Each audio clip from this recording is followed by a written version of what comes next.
This article says that Israel's destruction is on its way. And this is from Haaretz. I'm not reading this from Electronic Intifada or some pro-Palestine Palestinian website. This is from an Israeli newspaper, Haaretz. And it says, Israel's impending destruction is an inevitable consequence of this process. What process? The process of Israel defending its crimes in Gaza. But the closer we draw to carrying out the plan, the more international criticism of Israel intensifies, along with talk of sanctions and boycotts. So what this article is saying is, because Israel doesn't care about the international opinion, because Israel says we're going to continue on with the war, we're going to continue on, perpetuating the slaughter of the Gazans, because Israel is continuing on this trail of blood and gore, Israel is facing its destruction. And the article says Israel's impending destruction is an inevitable consequence of this whole process, right? This whole process of Israel just defending itself, defending its evils, and continuing on with its evils. The article is saying Israel is going to be destroyed. Turkey is boosting up its military capabilities. Turkey is innovating its ballistic missile system, its ballistic missile project. They're getting more and more ballistic missiles. They're getting better ballistic missiles. They're building better drones. They are advancing their Bayraktar 2 drone. They are getting more and more dangerous. Trump talked about possibly lifting the ban on Turkey from getting F-35. So it's possible that we could be seeing Turkey getting F-35s in the future. That is a possibility. Turkey is getting more and more powerful. And Turkey is the second most powerful country in NATO. If Israel goes to war with Turkey, Israel will be destroyed. If Israel goes to war against Turkey and Iran at the same time, Israel will be even more destroyed. My theory is Iran is going to tenderize Israel with missiles, and then the Turks are going to flood Israel with Turkish soldiers, and they're going to finish the job. And it's going to be very bloody. I'm not saying this is going to be a good thing. I don't say I like this, but this is just my prediction based on history and based on geopolitical realities. Because we all saw how Iran bypassed America's interceptors and bypassed the Iron Dome and was able to severely damage Israel in a 12-day war. Israel could not last 12 days in a war with Iran. We literally saw it in real time. It didn't go past 12 days. It needed America to do a figurative bombing of Iran's nuclear project. And we all know damn well that America was not able to destroy Iran's nuclear project because Iran has facilities that go down thousands of meters into the ground. They're not going anywhere. The Iranian nuclear project is not going anywhere. Israel right now is fighting Hamas. Around 1,000 Israeli soldiers have been killed since the October the 7th attack in 2023. Around 1,000. And they're not even fighting an enemy that has an air force. They're not fighting an enemy that has tanks or a navy. They're fighting just a bunch of guerrilla fighters. And around 1,000 Israeli soldiers have already been killed in a guerrilla war. How do you think Israel is going to handle a war with Turkey, which has NATO technology, which is a conventional regional superpower, which will be very effective in conventional warfare? How will Israel do in a conventional war against Iran? You will see mass casualties, guys. It's going to be horrendous, and Israel will be devastated. This is why Israel is so terrified of losing the American population. This is why Israel is so terrified of losing the American populace. Because they know if they lose America's support, they're done. They cannot lose America's support. This is why I made the connection between Israel and Charlie Kirk and all that stuff. That's why I did that video. Because I said, wait a second, they're desperate. They're getting terrified. If they lose America, it's over. They are betting on the young American Republican population being pro-Israel. Charlie Kirk was leading them or helping to lead them to be pro-Israel. And even poor Charlie was beginning to crack on his Israel position. I'm thinking, man, Israel It's possible that Israel, and this is me just speculating, but it's possible that Israel really got desperate with Charlie Kirk. And they're terrified because they see the writing on the wall. Even people in this Israeli media outlet, Haaretz, are saying Israel's destruction is impending. It's impending. And so I think Iran is going to tenderize Israel, and I think Turkey is going to say, let us have at them. And they're going to go into Israel, and they're going to be like the scene in The Lion King when the hyenas turned on Scar, the bad lion. Israel is Scar. That's what Israel is. Israel, if you want a really good example in a Disney movie of what Israel is Scar in The Lion King. The hyenas are all of Israel's allies. For a long time, Israel was friends with Turkey, and Turkey has turned on Israel. And America, for the longest time, has been an ally of Israel. And I think eventually America is going to say, sorry, Israel, can't help you. And they're going to be like, it's going to be like when the hyenas turned on Scar in The Lion King. That's what it reminds me of. And the Turkey military are vicious. Yeah, very vicious. Bug's Life is a good one. I remember a Bug's Life. The grasshoppers were killing the ants, I remember. And then did the grasshoppers turn on the grasshopper leader? I don't remember. But I do remember in The Lion King, the hyenas turning on Scar. And there's that crazy scene where all you can see is Scar's shadow, and you see the hyena's shadows. They're all pouncing on Scar. And Scar says, "You are my friends." And the hyena goes, "Friends? Wow, you said we were the enemy." Yeah, ally. Yep, exactly. So let's read some more of this. There's some more in the article that I want to read here.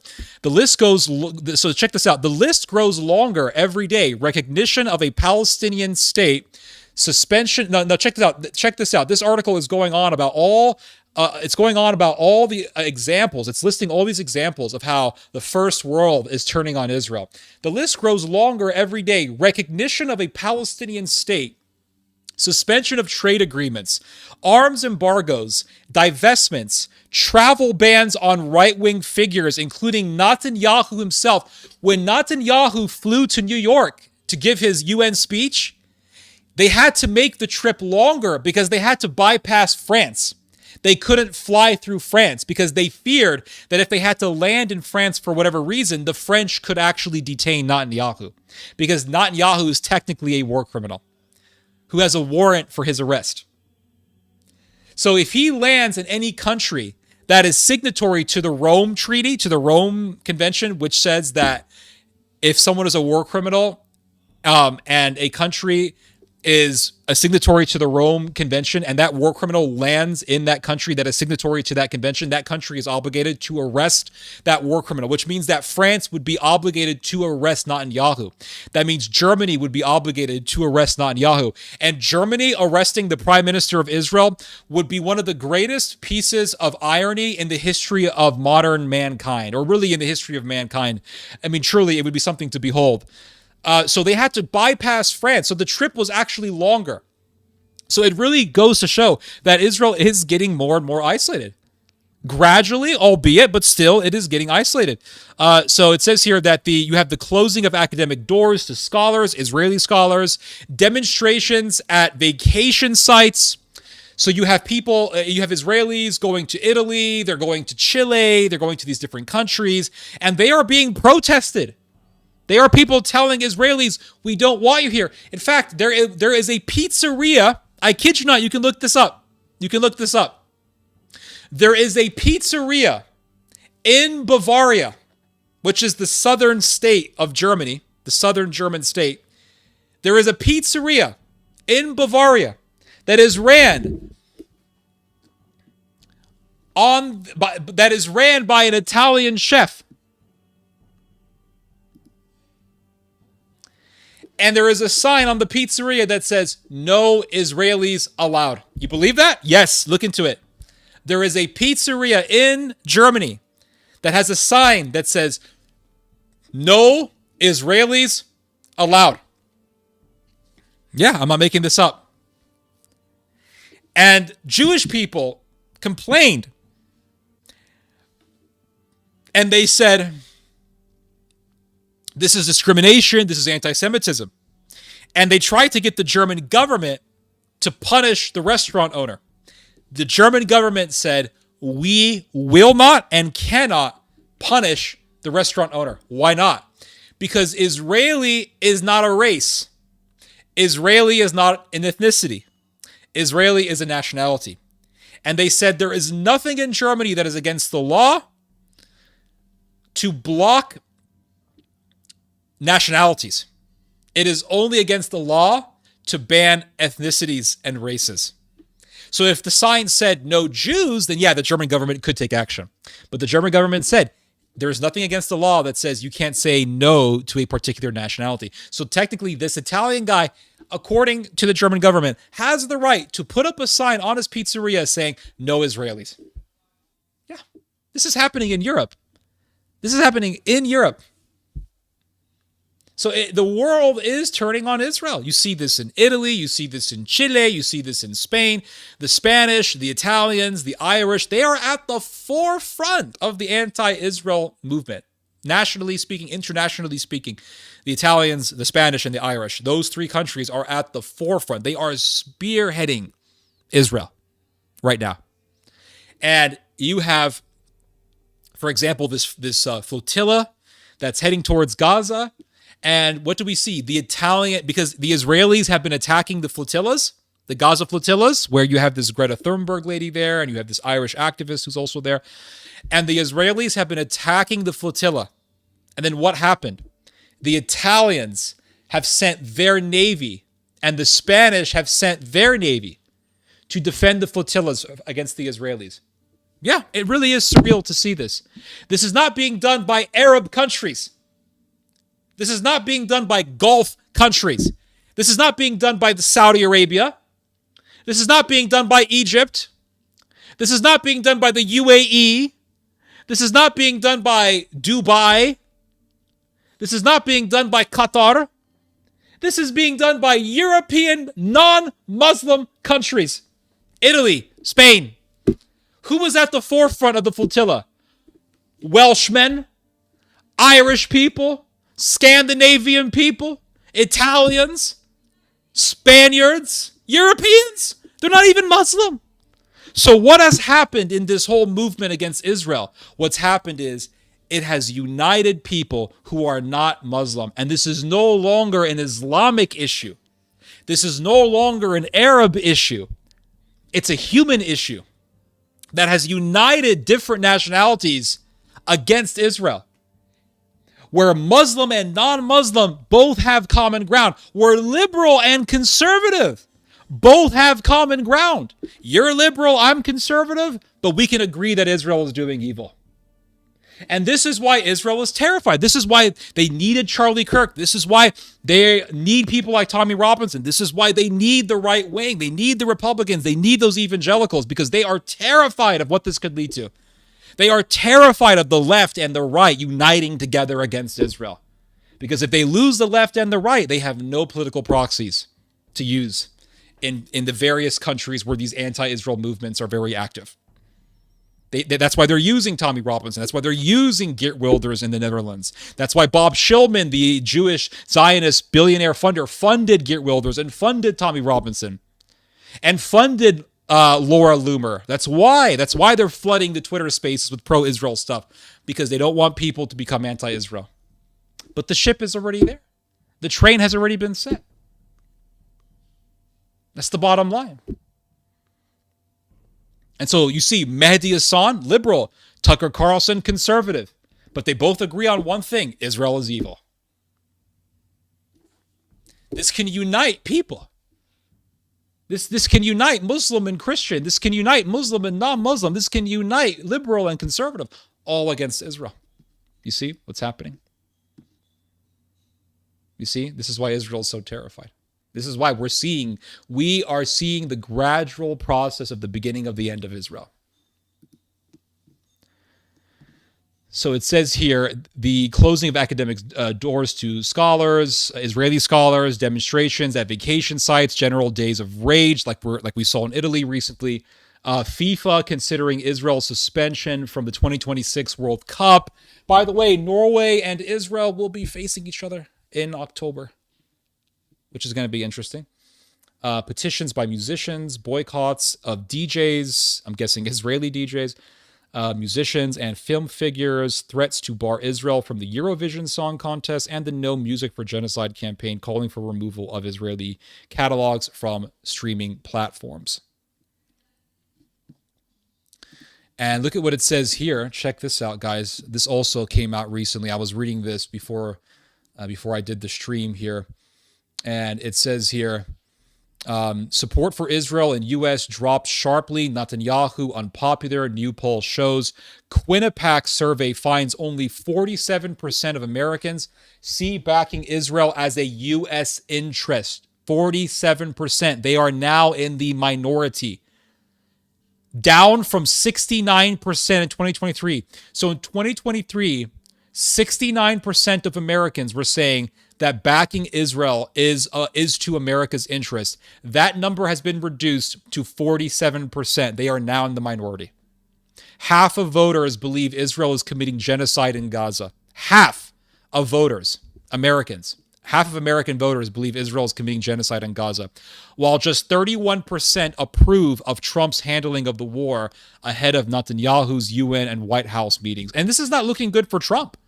It's not looking good for Trump. And recently, Trump said to the media, he said, I will not allow Israel to annex the West Bank. I won't allow it. And why is Trump saying that? Because it doesn't, listen, we all know that Trump is a Zionist. We all know that Trump is pro-Israel. We all get it, right? He gets money from that woman. What's her name? Her husband was a casino tycoon, Miss Adelson, right? We all know that he's a Zionist. We get it. He's pro-Israel. But at the same time, imagine you're the president, right? And you're telling Israel, hey, all right, listen, we just bombed Iran. So we got a ceasefire going. So don't bomb Iran, all right? We got a ceasefire thing going on. Don't bomb Iran. And literally moments later, Israel comes along and says, we're going to bomb Iran again. This actually happened. I did a video about it after it happened. We're going to bomb Iran again. Donald Trump has to take a trip to Switzerland. The guy probably only had an hour of sleep. The guy is dead tired, exhausted. He gets off the plane in Switzerland. Or Belgium, whatever European country he's in. I'm pretty certain it was Switzerland. He gets off the plane. Or the Netherlands. He was in one of those European countries. He gets off the plane in Europe. Some media people are asking him, hey, what do you think about Israel wanting to bomb Iran again? And Trump said, I told them not to bomb Iran. They had some time to leave Iran once the ceasefire was agreed upon. They bombed Iran on their way out of Iran. And he said, I am dealing with people who don't know what the fuck they're doing. And those were his exact words. Israel doesn't know what the fuck it's doing. He was pissed at Israel. Why was he pissed? Imagine, you're the president, right, of supposedly the most powerful country in the world. America is always presented as the most powerful country in the world. And there is Israel defying you. Bombing Iran, even though you told them not to bomb Iran. And Israel is saying, we're going to annex the West Bank. Now, this sort of thing happened when Trump was president during his first term. Yes. And during Trump's first term, Israel said, we're going to take over the West Bank. We're going to annex, 20, 30% of the West Bank, something like that. And Trump said, don't you dare do this. And Israel backed off. So now we're in Trump's second term. What happened is now you have Israel repeating itself. And Israel is saying, we're going to annex the West Bank. Going completely contrary to what Trump told them during his first term. It does not look good for Donald Trump if Israel is going to take over the West Bank, annex the West Bank, even after Trump told them during his first term not to do it. And so Trump says, we're not going to let him take over the West Bank. We're not going to let him annex the West Bank. Okay. If Israel tries to annex the West Bank, it's going to make Trump look weak. It's going to make Trump look as if he doesn't really have power over Israel. And then the accusations are going to pile up that he is a stooge for Israel, that Israel runs America, that he's not really the leader of America, et cetera, et cetera. It's not going to look good. So yes, while Trump is a Zionist and all that stuff, I think, I could be wrong, but I think Trump's goal here is to at least show that he has some control over Israel. And that way they can solidify the Saudi-Israeli normalization plan. But yet again, it was Donald Trump who said we need to remove all the Gazans out of Gaza. And so that plan may continue on. But Israel annexing the West Bank, I'm not sure if Trump is going to allow that, because he didn't allow that during his first term, but I could be wrong. Trump has been very complicit. But is Trump going to give the green light for the annexation of the West Bank? I don't know. I hope not. But if he does, I wouldn't be surprised. It says here, support for Israel is slipping among American voters. According to a new Quinnipiac University poll, just 47% of respondents say that backing Israel is in the national interest of the United States, while 41% believe it is not. 12% did not answer. This marks a sharp change from December 2023, when Quinnipiac reported that respondents backed Israel by a 69 to 23% margin in a similar survey. So in 2023, the number was 69. From 69 to 47. That's a huge reduction. And it hasn't gone down. That's from 2023. 2024, it went down. 2025, it's at 47. So it's not going back up. That's my whole point. The trajectory is telling us it's going to continue to go down. The new survey also found that 49% of American voters have an unfavorable opinion of Israeli Prime Minister Benjamin Netanyahu, with 21% indicating that they hold a favorable opinion of the Israeli premier. 21% of Americans like Netanyahu. So they're in the minority. U.S. voters are also largely dissatisfied with Trump's handling of the Israel-Gaza war, with just 31% approving and 56% disapproving, according to the poll. So it says here, the findings signal a significant shift in public opinion as the war in Gaza stretches into its third year. Now check this out. Once a bipartisan consensus, support for Israel and its war has increasingly lost legitimacy among U.S. voters. So it used to be bipartisan. It used to be that the majority of Democrats supported Israel. It used to be that the majority of Republicans supported Israel. Now we're seeing those numbers going down tremendously. In Quinnipiac's 2023 survey, 49% of voters said their sympathies lay with the Israelis, while 24% sided with the Palestinians, a sentiment echoed by an August poll at the University of Maryland and a Gallup report that found America's support for Israel is at an all-time low. The war is also sharply dividing voters along partisan lines. Just 8% of Democrats and 25% of independents back Israel's Gaza campaign, compared with 71% of Republicans. So the Republicans are still the Israelis' last hope. That's why they were putting so much hope in Charlie Kirk. That's why they're so mad and they're so threatened about Tucker Carlson. That's why. That's why they were so mad at Charlie Kirk for inviting Tucker Carlson and Dave Smith to the TPUSA event in July of this year. That's why. Because they don't want any of those anti-Israel or critical, they don't want any conservatives or independents, Dave Smith is an independent, who are critical of Israel. Because that could lead to more and more Republicans becoming critical of Israel. And they don't want to lose the Republicans. They've already lost the Democrats. Just 8% of Democrats are supporting Israel's war in Gaza. That's it. Just 8%. Imagine if they lose the Republicans. They're screwed. They're totally screwed. Only 32% of Americans support additional U.S. military aid to Israel, while 60% oppose it. 60% of Americans oppose any additional U.S. support to Israel, with opposition strongest among Democrats and independents.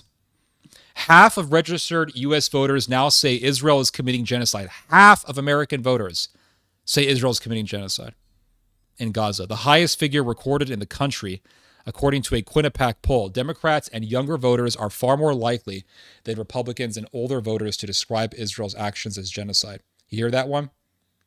Democrats and younger voters. That would include young Republicans. Because the majority of young Republicans do not support Israel. Kirk was losing them. Kirk was not able to sway them. And in fact, Kirk was breaking himself when it came to Israel. I'm telling you right now, the future of Israel is hopeless. I don't care what anyone tells me. The whole thing is hopeless for Israel. Democrats and younger voters are far more likely than Republicans and older voters to describe Israel's action as genocide. Blah, blah, blah, blah, blah. And this is why a lot of people are becoming more and more disillusioned with Israel. Look at what it says here. This also came out recently. Erasure of Palestinians and their state is not hyperbole, but rather the language used by Prime Minister Benjamin Netanyahu's finance minister, Bezalel Smotrich, in August, when his plan to build Jewish settlements on West Bank territory that would effectively dissect it was approved.